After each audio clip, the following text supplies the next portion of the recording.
अगर आप क्लास 12 की फ्लेमिंगो किताब पढ़ रहे हैं तो आपने विलियम ओ डगलस का निबंध डीप वाटर जरूर देखा होगा।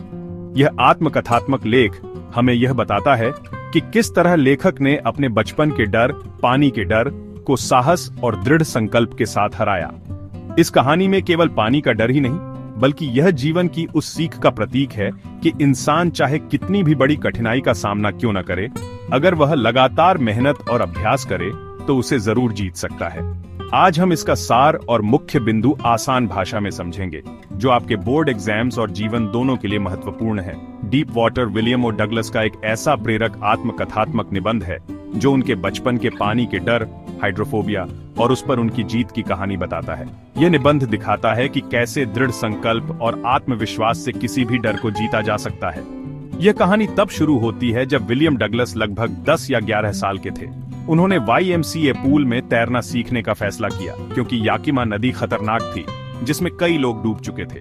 YMCA पूल सुरक्षित था, केवल 2 या 3 फीट गहरा था, जबकि दूसरी तरफ यह 9 फीट गहरा था। डगलस को यह स्थान पसंद आया। शुरू में उन्हें पानी में जाने में थोड़ी हिचकिचाहट होती थी, लेकिन उन्होंने धीरे धीरे पैडल के साथ पानी में अभ्यास करना शुरू कर दिया।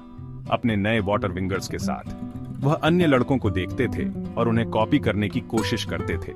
यह सब 1 या 2 दिन तक ठीक चला, लेकिन एक घटना ने सब कुछ बदल दिया और उनके मन में पानी के प्रति एक गहरा भयानक डर भर दिया। हाय स्किनी, तुम्हें डुबोना कैसा रहेगा? ये कहकर उसने डगलस को उठा लिया और सीधे 9 फीट गहरे सिरे में फेंक दिया। डगलस एक बार में नीचे चले गए। वह डर गए थे, लेकिन पूरी तरह से अपनी बुद्धि नहीं खोई थी। नीचे जाते समय उन्होंने एक रणनीति बनाई। जब उनके पैर तल तक पहुंचेंगे तो वह जोर से उछलेंगे, सतह पर आएंगे, पेट के बल लेटेंगे और पूल के किनारे तक पैडल मारेंगे। वह अनंत तक नीचे जाते रहे। जब उनके पैर तल तक पहुंचे तो उन्होंने अपनी पूरी ताकत से छलांग लगाई, जैसा कि उन्होंने सोचा था। लेकिन सतह पर आने के बजाय वह केवल धीरे धीरे ऊपर आए। उन्होंने अपनी आंखें खोलीं और केवल पानी देखा, गंदा पीला पानी। वह घुट रहे थे। उन्होंने अपनी बाहों को ऊपर उठाने की कोशिश की, जैसे कोई रस्सी पकड़ रहा हो, लेकिन उन्हें केवल पानी ही मिला। वह बेचैनी से चिल्लाए, लेकिन किसी ने नहीं सुना। एक बार फिर वह नीचे चले गए। यह दूसरा प्रयास था। उन्होंने सोचा कि वह सतह पर आकर हवा लेंगे। उन्होंने अपनी बाहों को ऊपर उठाया, लेकिन उनके फेफड़े पानी से भरे हुए थे। दर्द उनके दिमाग में आने लगा। उन्हें लगा कि वह डूब रहे हैं। उनके शरीर के अंग बेजान हो गए थे, लेकिन फिर भी उनके दिमाग में एक और छलांग लगाने का विचार था, जब वह तल तक पहुंचेंगे। लेकिन यह दूसरा प्रयास भी विफल रहा।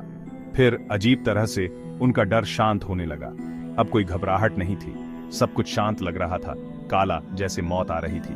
वह बेहोश होने लगे। उन्हें अपनी मां की बाहों में होने जैसा महसूस हुआ, जैसे वह नींद में जा रहे थे। लेकिन बच्चा लगभग मर गया था। चलो उसे घर ले चलते हैं। इस घटना के बाद डगलस को पानी के प्रति गहरा डर बैठ गया। यह डर उनके कई सालों तक बना रहा। जब भी वह पानी के पास जाते, यह डर उन्हें जकड़ लेता था। यह डर उन्हें मछली पकड़ने, नाव चलाने और तैरने से रोकता था। वह पहाड़ों में सैल्मन मछली पकड़ना चाहते थे, मैन में बास मछली पकड़ना चाहते थे, न्यू हैम्पशायर में ट्राउट मछली पकड़ना चाहते थे, लेकिन यह डर उन्हें ऐसा करने से रोक देता था। कई सालों तक यह डर उनकी खुशी को बर्बाद करता रहा। आखिर में उन्होंने इस डर से बाहर निकलने का फैसला किया। उन्होंने अक्टूबर में एक प्रशिक्षक को काम पर रखा। प्रशिक्षक 1 महीने में 5 दिन 1 घंटे के लिए अभ्यास कराता था। उसने डगलस के कमर के चारों ओर एक बेल्ट बांध दी और एक रस्सी बेल्ट से होती हुई एक पुली से गुजरती थी, जो एक ओवरहेड केबल पर चलती थी।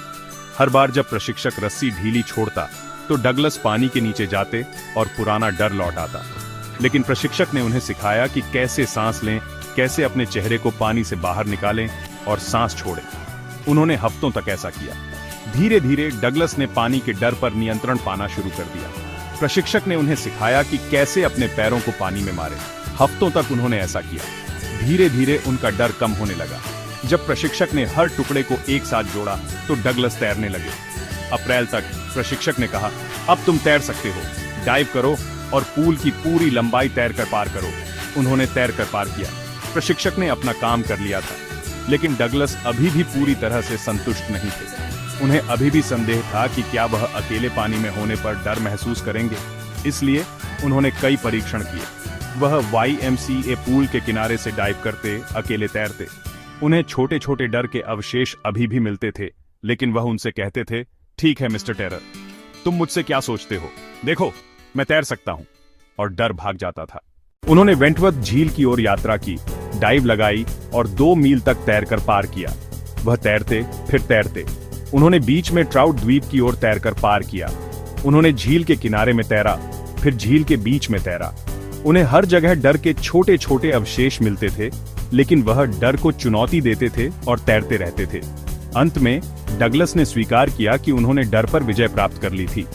इस अनुभव ने उन्हें एक महत्वपूर्ण बात सिखाई थी। मृत्यु में शांति है, केवल मृत्यु के डर में ही आतंक है। जैसा कि रूजवेल्ट ने कहा था, हमें जिस चीज से डरना है वह खुद डर है। इस अनुभव ने डगलस को यह भी बताया कि जीवन को डर के बिना जीना कितना महत्वपूर्ण है।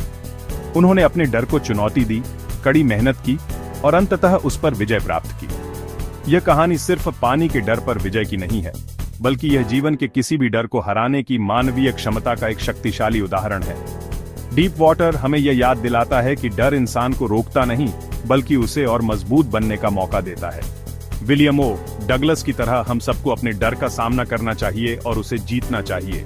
अगर आप इस निबंध को अच्छे से समझ लेंगे, तो न केवल आप क्लास 12 बोर्ड एग्जाम्स में अच्छे अंक पाएंगे, बल्कि इसे पढ़कर आप अपने जीवन की चुनौतियों को भी आत्मविश्वास से सामना करना सीखेंगे।